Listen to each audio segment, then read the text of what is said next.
Welcome to EdTech Talk, where we dive deep into the dynamic world of educational technology, course design, and feature faculty insights into higher education. I'm your host, Joy Ray, and in this episode, we are joined with Amy Braswell, Beth Mitchell, Greg Purvis, and Myles Regier.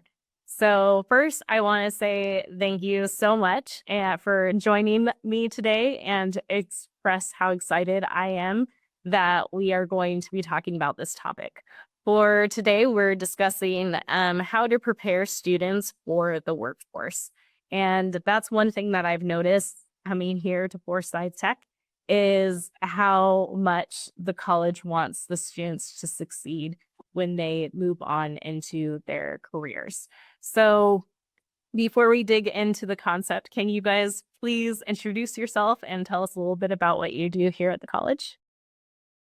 You could go, whoever wants to go first can just jump right in.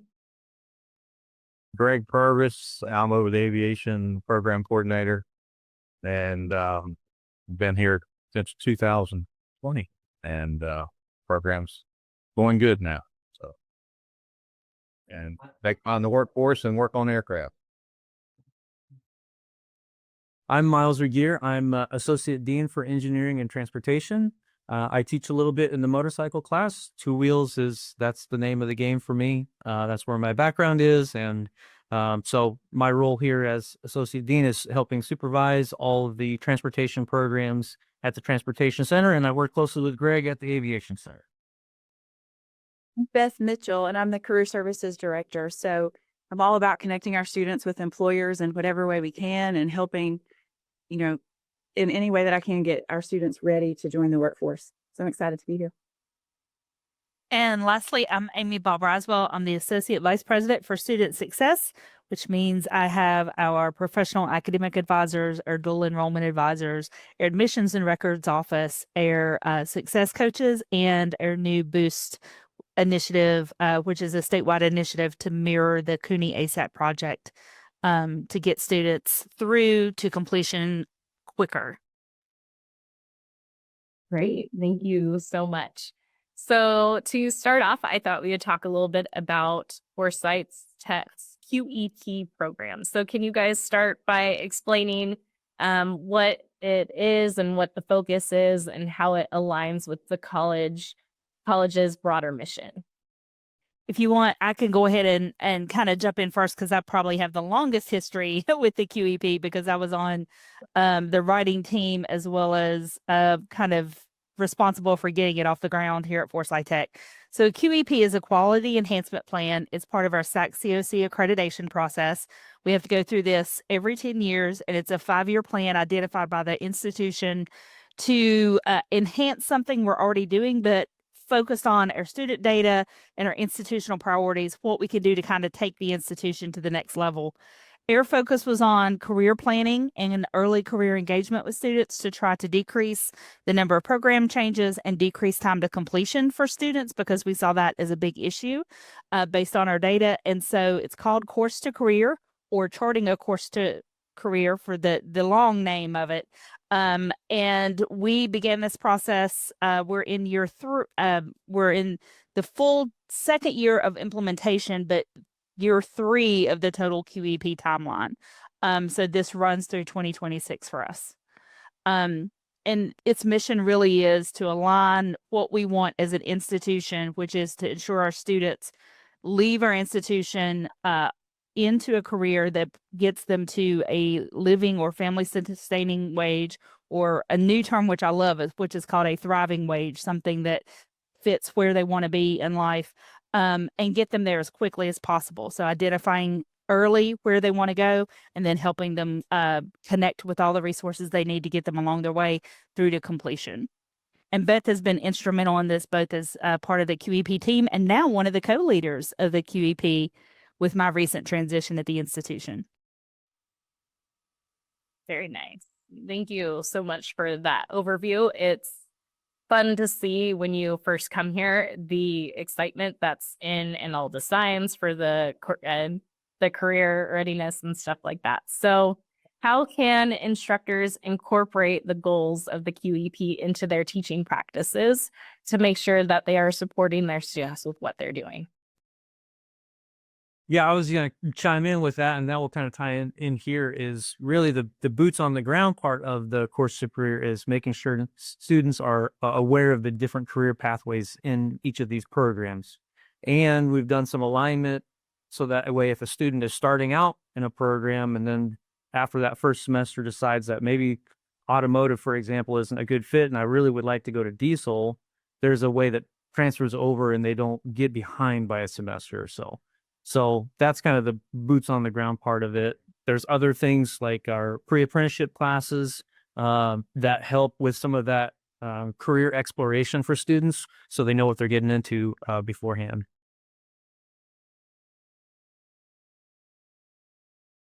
Yeah, thank you. Does anyone else have experience with transferring those goals into the classroom? The only other thing I would say is we've been working very diligently to align the NACE competencies, which was one of the things outlined in the QEP, into coursework across the college. And that includes kind of mirroring our gen eds and the NACE competencies that can apply to that. So communication, teamwork, some of those key things that are easily translated into programs across the institution. And then also with the faculty mentoring role, making sure that faculty understand their role as a mentor and how that complements and supports both the career counselors as well as the academic advisors, so that when they're in the classroom, but also in their role as a faculty mentor, they know what their responsibilities are. And that's also part of that wraparound support that was designed within the QEP.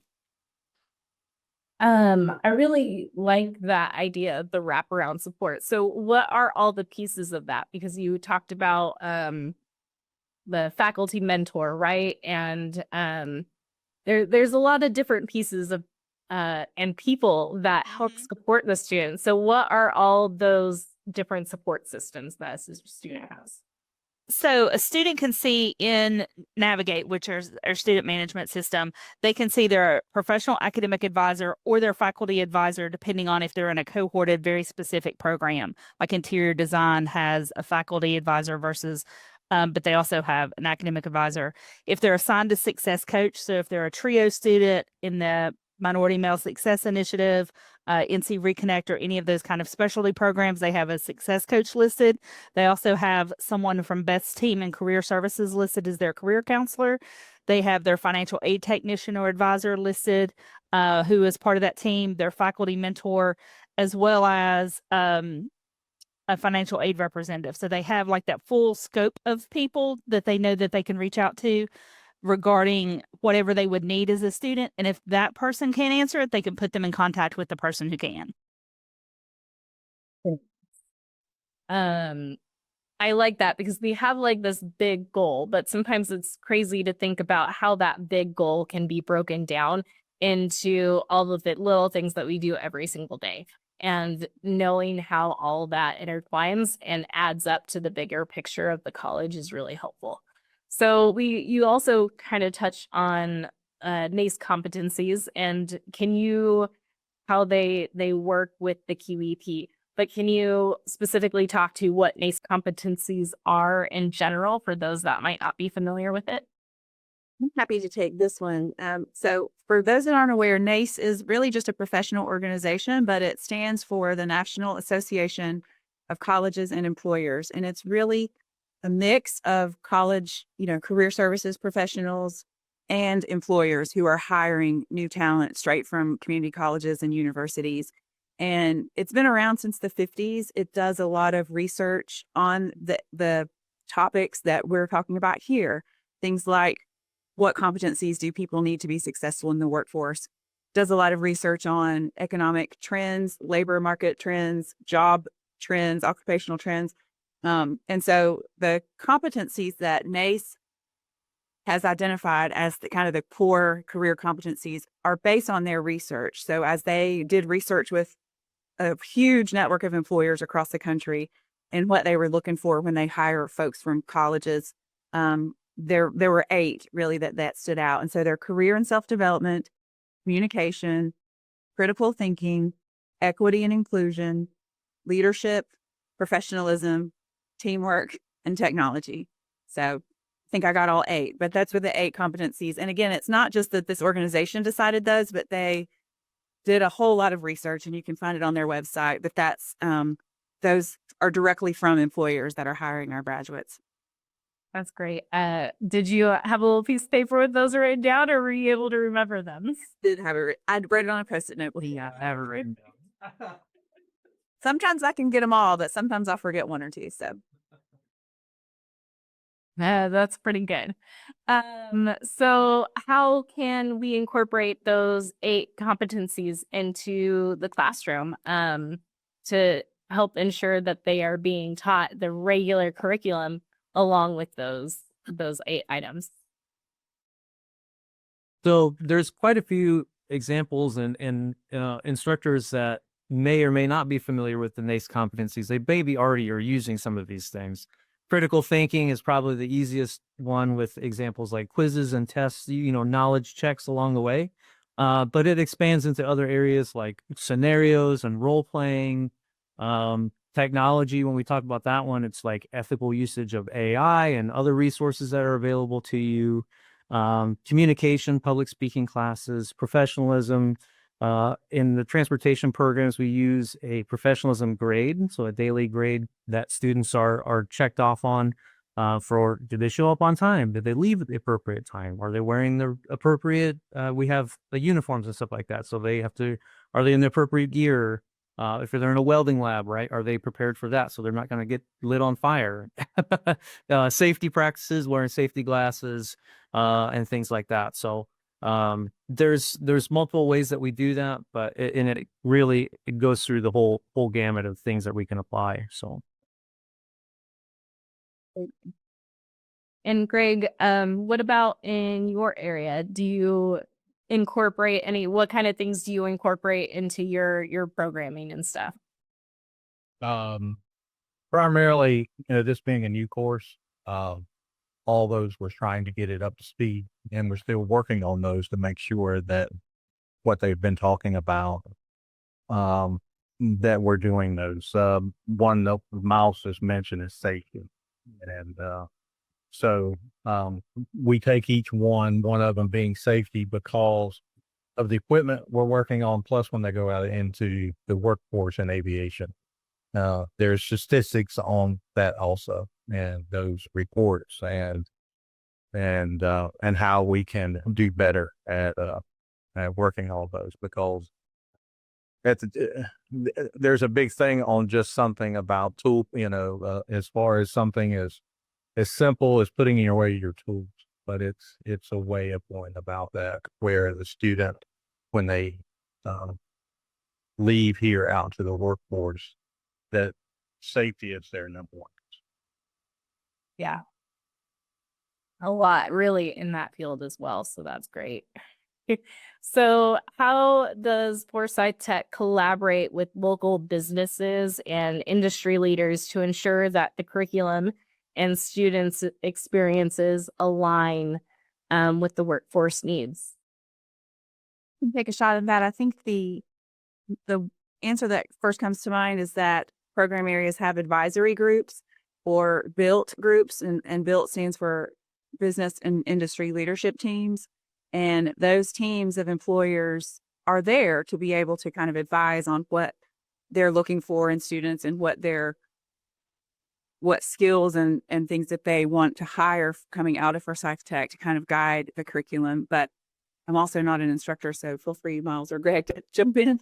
Yeah, I was going to say Beth was right on point there with advisory boards or built teams for committees and stuff like that for these programs.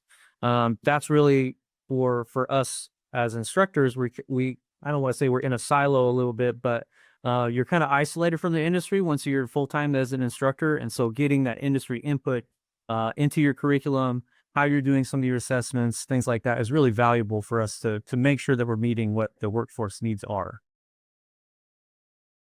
That's really great to know that you guys have advisories for your different program areas so that you could get information from that. What kind of feedback have you received from those advisory boards? I mean, I can take that just because Yeah, I was gonna say, Greg, you just had an advisory meeting. we just had one just the last week, and what we get back is what's the trends that's going on in the industry, and plus it can shape how we do certain projects. That we can do a project, but then how we go about the projects that we use, industry is helping with that because there's changing technologies. So as the technology changes, we need to be something that we've been teaching the same way, but there's a new technique. We need to change that technique of how we're doing the same project, but in a different way.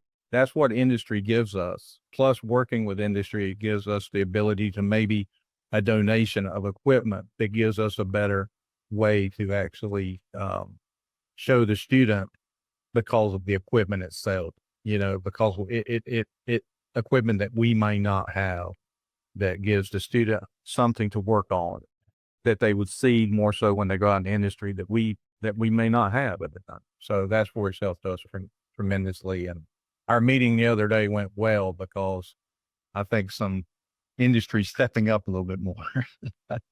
So it helps. And a little bit to that, Joy, not specifically about advisory group feedback, but I, in my role, talk to a lot of employers who are looking to hire our students and grads. And I don't necessarily get the specific feedback about the curriculum programs or the, technology or the individual things that students are being taught that are related to the industry. But I do get feedback sometimes overall or in general. And I do have a lot of employers who call me or email me and say, I'm interested in recruiting for SciTech students or for SciTech grads because, and it's often, I had a really good experience the last time I hired a for SciTech student, or last summer we hired two and they're working out great and we want more just like them.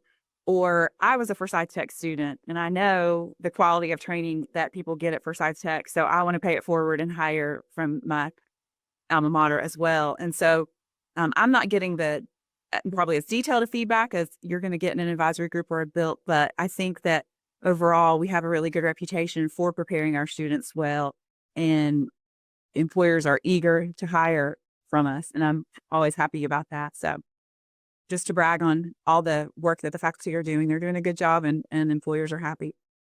Yeah, that's To piggyback on that too, I would say that a lot of the employer feedback is the technical side is great.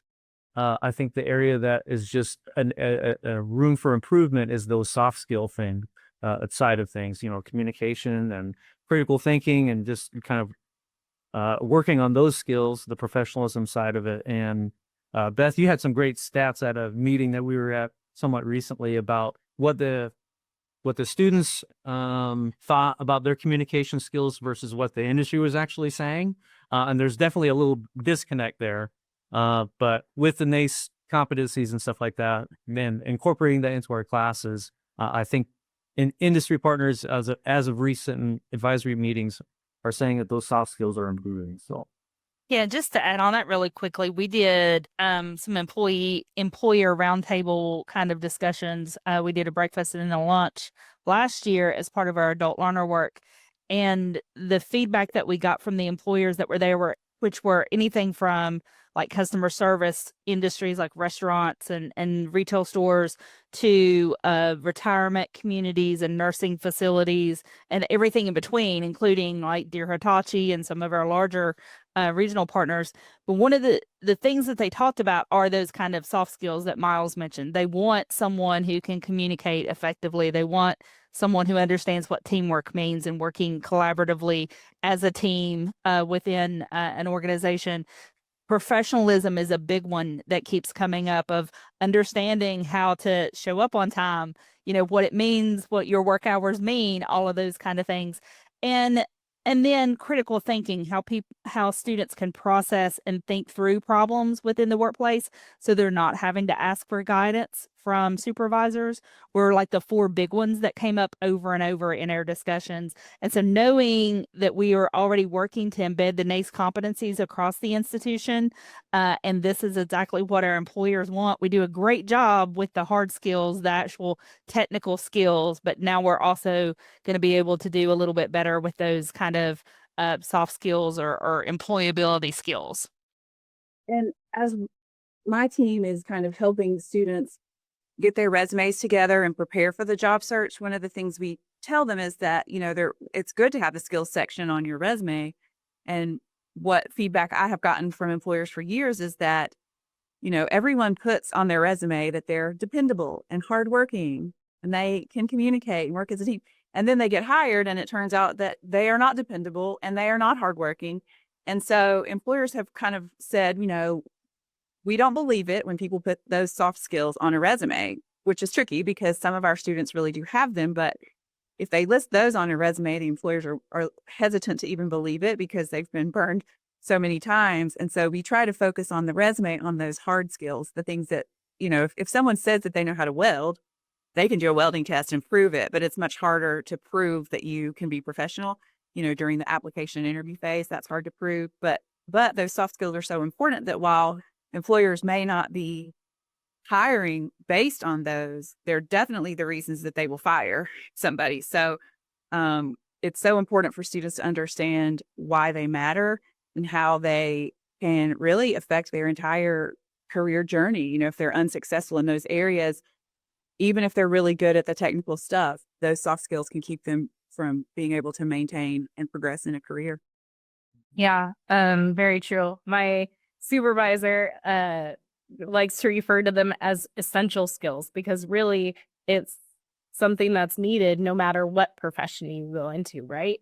And when you're in college or when you're in your educational journey, a lot of times you kind of think of a lot of the technical knowledge that you need to know, and those other essential or soft skills kind of you don't necessarily think about. So making sure that it's built into your programs and the curriculum that you're teaching and stressing that with the students is really important. So I'm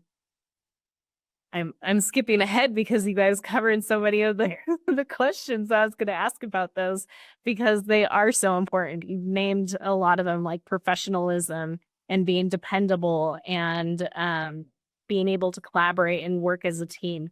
And so a lot of those are essential for students' success when they go into the workforce. So how can instructors create opportunities for students to practice those skills and that emotional intelligence as part of their academic journey? Well, I'm going to chime in on that one with some of the assessments or assignments or how we conduct a lab. So in some areas we'll split students up to a point like a service writer in a shop class. So they're managing the other students that are in there, fixing the car or diagnosing whatever it may be. And so that teaches them some of those delegation skills or leadership, working as a team or a group. We try to tie as much of our labs into a real world scenario as possible. So that's just feeding into that career readiness. So that way, when they do get into a shop environment, they understand the kind of process and how this is all going to work. When you're supposed to be communicating with your service advisor or communicating with a customer. And so we try to do a lot of real world scenarios if possible. I think the other really good opportunity our students have to gain practice in those essential skills is a work-based learning internship or apprenticeship. It puts them in the environment of an employer where they're able to kind of in a safer way, it's not their permanent job or whatever. They're still in a training capacity there and they can really practice it, get feedback to improve, but also be able to observe in the real world and real companies what other professionals are doing. So anytime a student can do either a work-based learning internship or an apprenticeship, I think it's a benefit to them. I know. Go ahead. I was just going to say, I think those opportunities are great. I know when I did my college career, I didn't have any of those necessarily. And I think if I went back to school or could do it over again, I think that would be a great opportunity to really get an idea of what it's like in the workforce. On our side, what we're trying to do is implement more. The communications is the biggest one of the, I keep talking about safety, but in the airlines and stuff like that, communications, everything, especially what we call is a turnover. So if another shift comes in and that type of thing, making sure that those soft skills are there and making sure that the person coming in make sure that they understand exactly what was done, and what has to be done and all that in a way, where it helps that student. So we're actually, with the instructors that we have here right now, they brought up some great things. And so we're implementing more world, out there, what you'll see out in the industry. And so we're continually to improve on that. And I think that will help with those skills. Yeah, that's great. I'm kind of jump on to the next question because, Greg, I think you'd be a great one for this. But with the rapid changes in the job market, how do instructors stay informed of the workforce trends and ensure that they're teaching the right skills? I know you guys talked about the advisory groups, which would definitely help with that. In your area, do you have a lot of part-time instructors, adjuncts that are able to keep a foot in both areas? How do you keep up on those trends? One of the things that we just did, we had the opportunity to send myself and 2 other instructors to a meeting that has all industry there. And so we're able to hear from the airline side all the way down to the curriculum side with other community college and see how they're teaching also, and see the trends that are happening and how to help a student and all that. So it was very informative for both myself and to the instructors. And so it gives us ideas that I know if I had not been there, I might not be thinking about those things. So and the same thing with the instructors. How often do you get to participate in things like that? It's once a year, but all industries come together,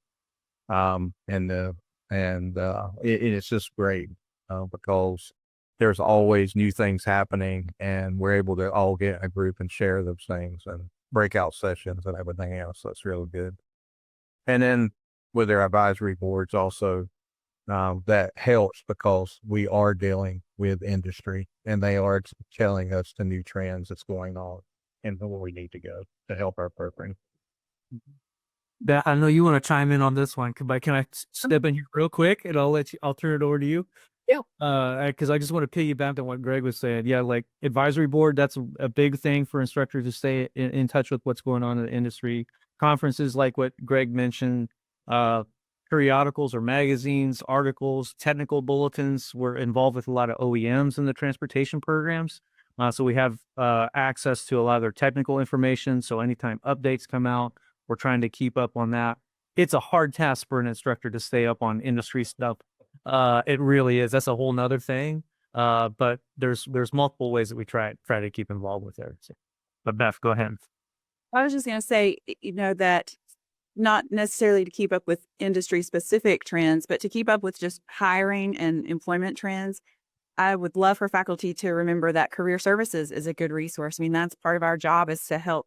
Even if we don't know everything, we know where to go to find some help. And so we see a lot of prospective students who are interested in returning to school, but they don't know necessarily what they want to study or what is going to be a good career in the future. So we have a lot of conversations with people, helping them figure out what the outlook of this particular career in this particular industry could look like. And so, like, even on the Forsyth Tech website, on the career services page, there's a link for Career Coach, which is a site that you can take a career assessment, but you can also explore occupations and the outlooks there. That's a pretty easy tool to use. And career services will always have some, a similar tool like that. That's accessible for faculty. But one of the things that we do, I always explain to students that by the time we see wage data published somewhere, like maybe in Career Coach, it's outdated because employers have so much time to submit their wage data to the Department of Labor. And then the Department of Labor has so much time before they have to do anything and publish it. So by the time it's published, it's a little outdated. So one of the things that we like to do with students to help them see what's happening in that particular field right now is to pretend that they already have the degree. So maybe they're like, hey, I want to go, get an associate degree in aviation with Greg. Then we pretend they already have that degree and we do a job search. And we tell them, when you do this job search, you're looking for three things. One is, are there jobs? Because you don't want to spend 2 years of time and energy and money in school and then realize, oh, there are no jobs in this here, or have to move to Atlanta or Washington, D.C. to do this job. So that's the first thing is, are there actually jobs in this here? And then the second thing is to look at the wages. It's not across the board that employers are listing wages in their job postings now, but it is becoming more and more common. And so we're seeing it more frequently than we used to. And it's a really good way to gauge what the wages are today versus what outdated, Department of Labor data may show. And so we talk to them about, like, is this a wage that you can pay your bills and live the lifestyle you want on? So are there jobs? What are the wages? And then the third thing we encourage them to look at is the list of requirements. And that's really just to make sure that whatever those employers are currently requiring, that they're in the right program to get that. So that if they see multiple jobs that are requiring a certificate in something in particular, then they know that they need to get that certificate. Or if everything they see is requiring a bachelor's degree, then we need to have a conversation about their interest in pursuing a bachelor's degree. So that's a great activity that, anybody can guide a student through to help them figure out what the employment trends are. And then also in North Carolina, through the Department of Commerce, there is a group called the Labor and Economic Analysis Division, or LEAD, LEAD.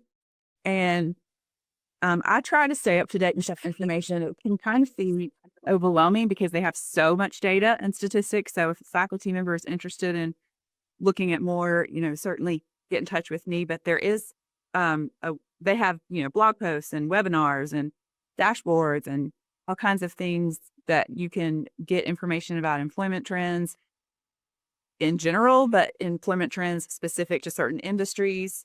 You can look at employment trends by occupation. We can look at wage statistics. So the website that I use a lot for that is the letter D and then the number 4.ncommerce.com. And so I encourage if a faculty is really trying to dig into more of the data, that's a great resource to use. But also just remember to use career services. We can help and either answer questions or at least help somebody find answers. I think you mentioned early on about the wraparound services, or in one of your questions and stuff like that. And what Beth is talking about right there is just one example of the wraparound services that career services offers, plus all the faculty mentoring that's going on and all these career exploration classes, HRD classes in multiple areas of the college. It's really, really student-centered. Yeah, it is. We really want to lift them up, but I would also argue that we're really instructor focused because we want to make sure that the instructors can provide that support. They might not know everything that Beth knows with career services, but if they know that career services is available, they can point the students in those directions where they can get the answer.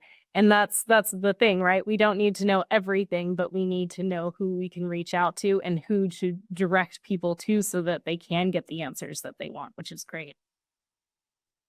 So what advice would you give to instructors who want to make sure they are preparing students with the right skills for the workforce?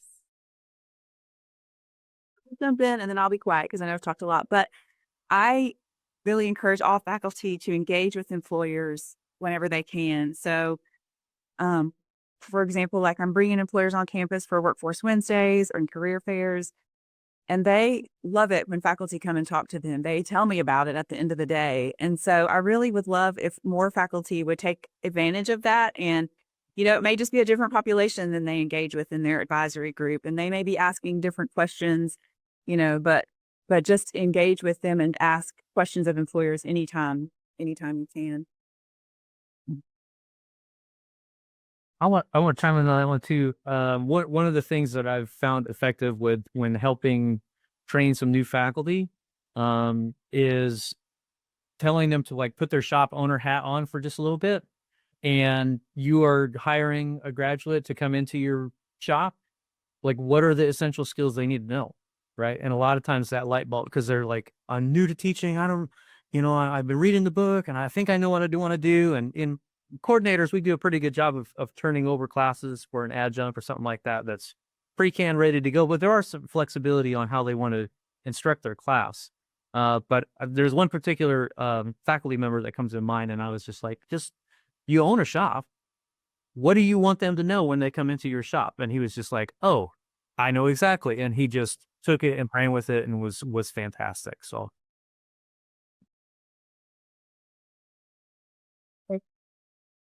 Anyone else, Amy or Greg?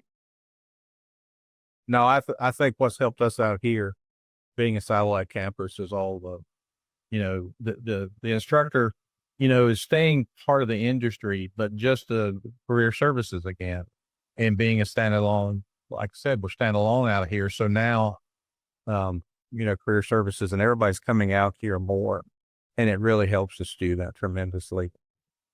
Because they're not having to go to the main campus, and they feel more a connection, I think, and it's happening more and more out here. So I think that is the biggest benefit out here that's really helped, and that's being pushed more and more, and so the students are enjoying that side of it.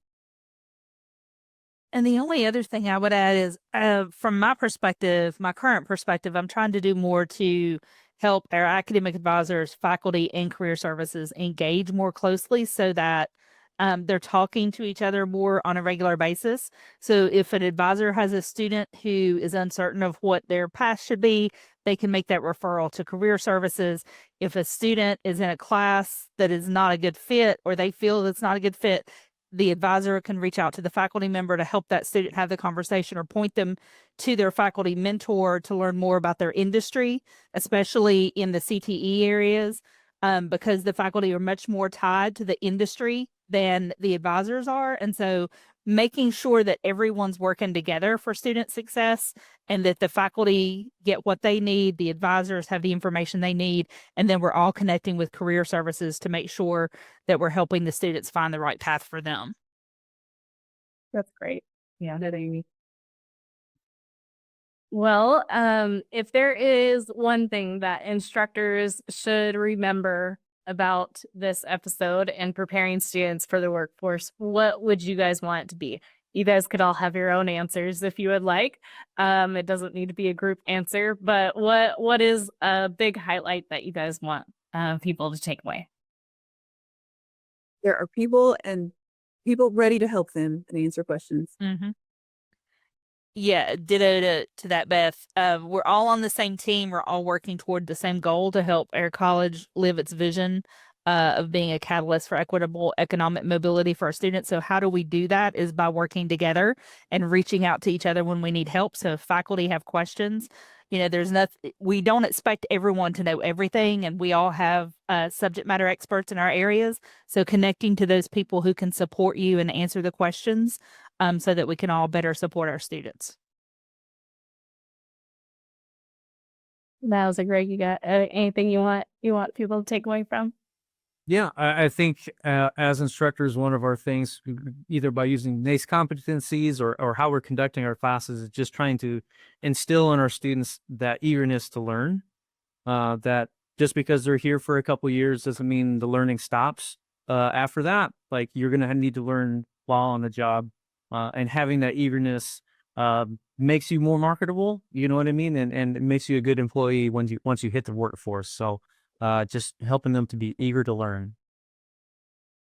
Right. I'm continuously learning. I love doing these episodes because I get to learn from everyone that I get to talk to.